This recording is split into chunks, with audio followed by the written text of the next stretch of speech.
Welcome, everyone, to the Inner Healing Intelligence podcast. Today is episode 3, and in today's episode, we're going to do a deeper dive into one of the biggest barriers that we might encounter to listening to our inner healing intelligence, which is our own self-invalidation. We will discuss the nature of self-invalidation as well as some preliminary steps we can take to change this self-sabotaging habit. Stay tuned. Welcome, everyone. My name is Dr. Lori Little, and I'm a clinical psychologist, mindfulness coach, psychedelic therapist, wife, and mom.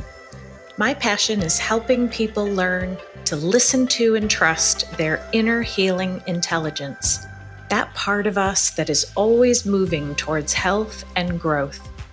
Ultimately, when we allow our inner healing intelligence to be our guide, we can stop looking outside of ourselves for answers.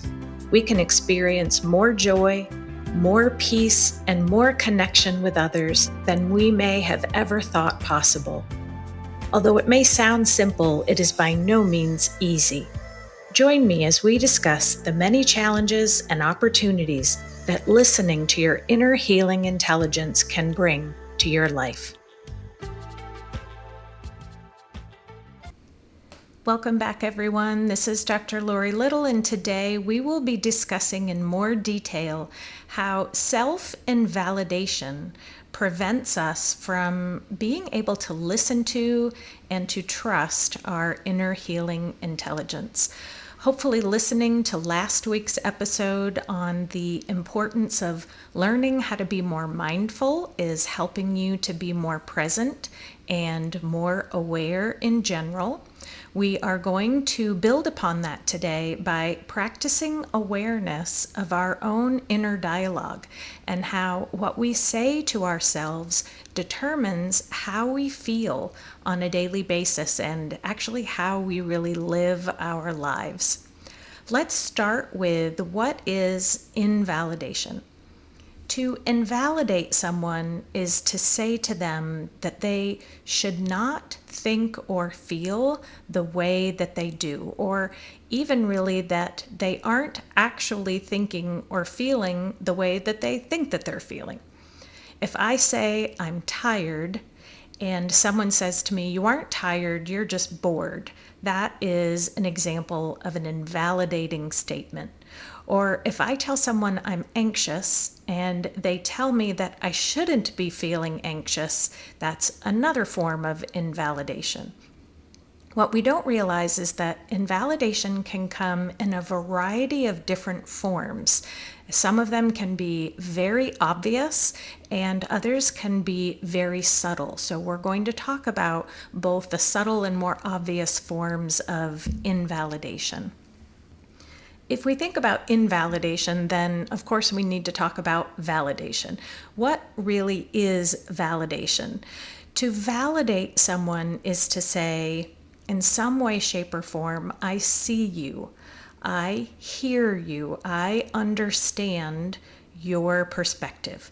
Validation can look like saying something like, "Of course you feel that way," or "I would totally feel that way if I were in the same situation as you."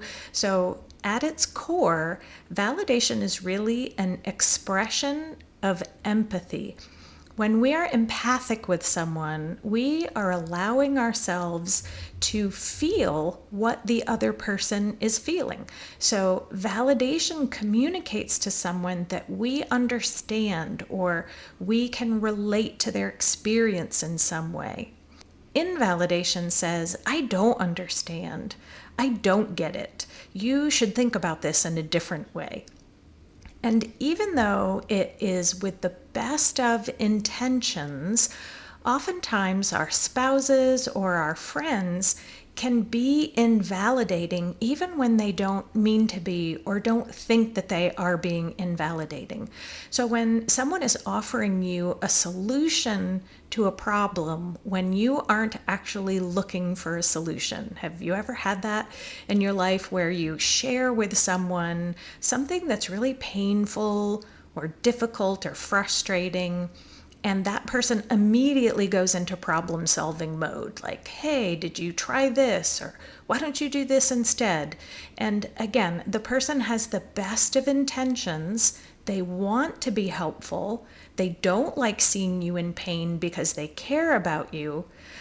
But at the same time, that can feel invalidating. If you're not looking for a solution, if you just want to be heard, if you just want to vent, in that moment, this can be a really subtle form of invalidation, of people quickly moving to how do we solve this problem before giving you space to express and share your feelings about it.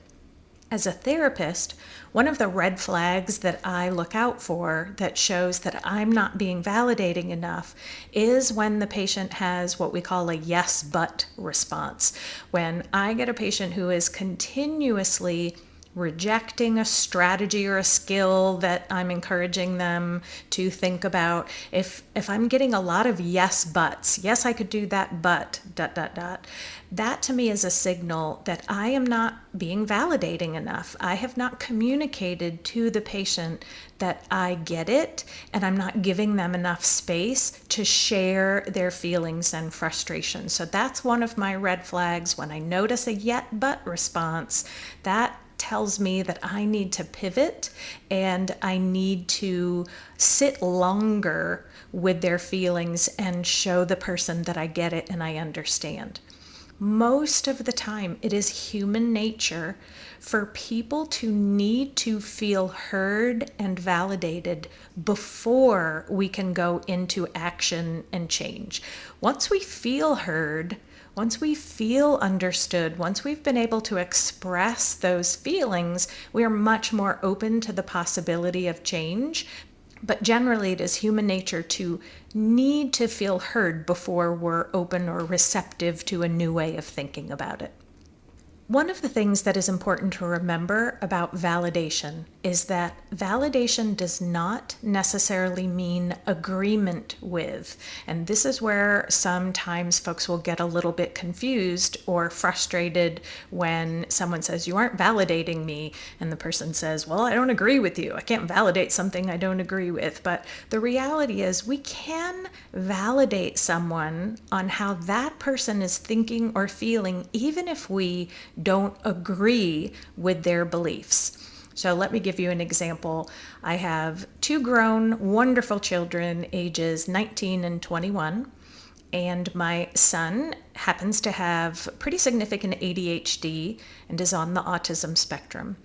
He went off to college for a little bit, but like many college students with ADHD, he really struggled to pay attention, to get himself motivated to go to class.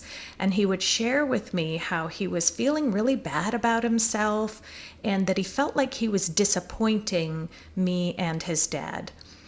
I was able to validate his feelings by saying things like, wow, that sounds really difficult. That sounds frustrating. It sounds like you've gotten into a loop where the more you avoid class, the harder it is to get yourself to go. So I'm really showing him that I understand how he feels and that he has a right to feel this way. That's validation. But the reality was his dad and I were not disappointed with him at all. Quite the contrary, we were proud of him. We were really proud of him for trying college and living on his own in his own apartment. This was a really huge step for him. So I could validate him without necessarily agreeing with his perspective.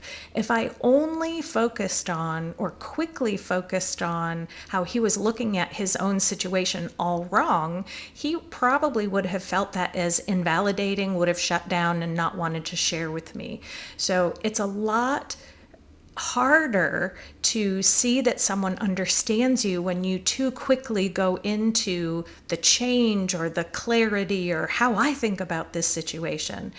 It's really important to keep in mind that you can validate someone even when you don't agree with them or see things the same way. It just means I see you, that you feel this way.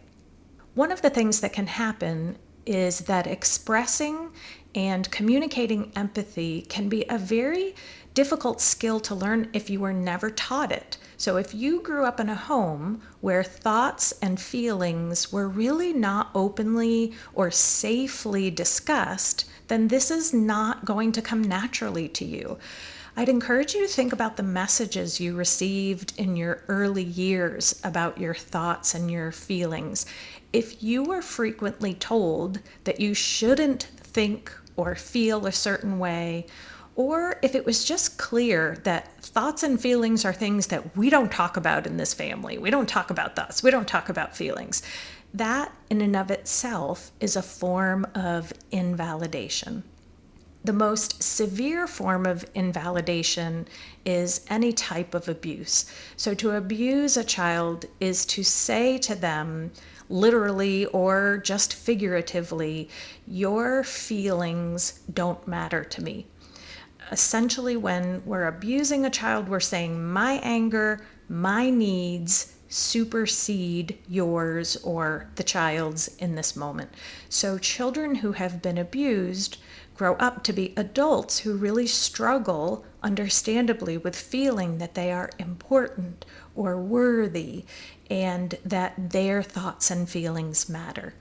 If we didn't have healthy role models for empathy and for validation, and if we were chronically invalidated, then it's going to be challenging, but we need to learn how to validate ourselves.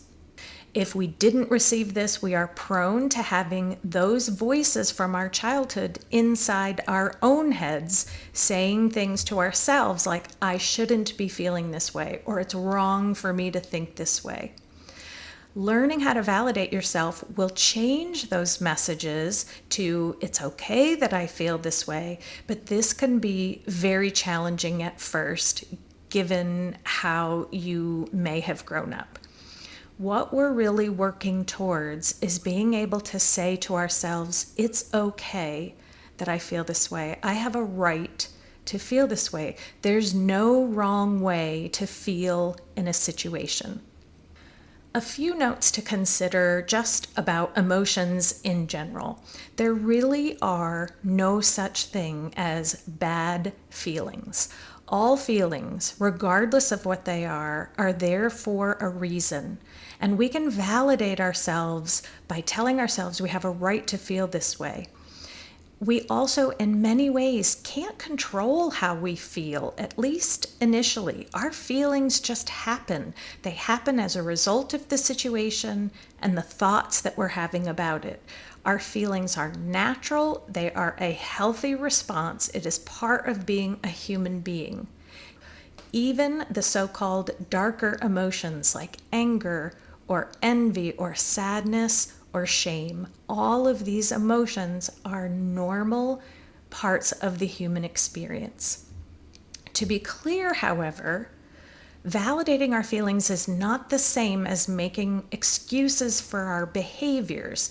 I have the right to feel angry, but I don't have the right to hit someone who upset me. What I do or what I say when I have a feeling is completely in my control. And the more we learn mindfulness skills, the more control we have over our actions. Learning how to change our inner self-invalidation is definitely a process. I've worked with patients for years and they still struggle to validate themselves. And I personally have been in therapy for years myself. I'm still in therapy today, probably always will be. I teach these skills almost on a daily basis, but that does not mean that I don't self-invalidate anymore. I have just gotten quicker at identifying when I'm doing it and what I need to do to turn it around in my own mind. What can you do today to start making those kinds of shifts? It really starts with mindfulness. The sooner you can identify when you are invalidating yourself, the sooner you can turn that script around. When you are upset or feeling a painful feeling, see if you can notice the thoughts that you are having about the situation without judgment and notice if any of these thoughts are invalidating thoughts. If so, see if you can try to intentionally speak to yourself in more validating, compassionate ways. Self-validation, as I said, looks like, of course, this is hard for me. It's okay that I feel this way. It's normal to feel this way given the circumstances. Or even, I give myself permission to feel everything I feel about it before I'm going to try to change it.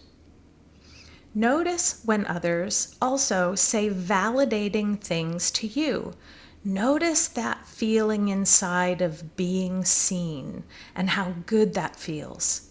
Also notice your own yes buts. If maybe you're being invalidated by someone else and you're responding with a lot of yes buts, see if you can notice that.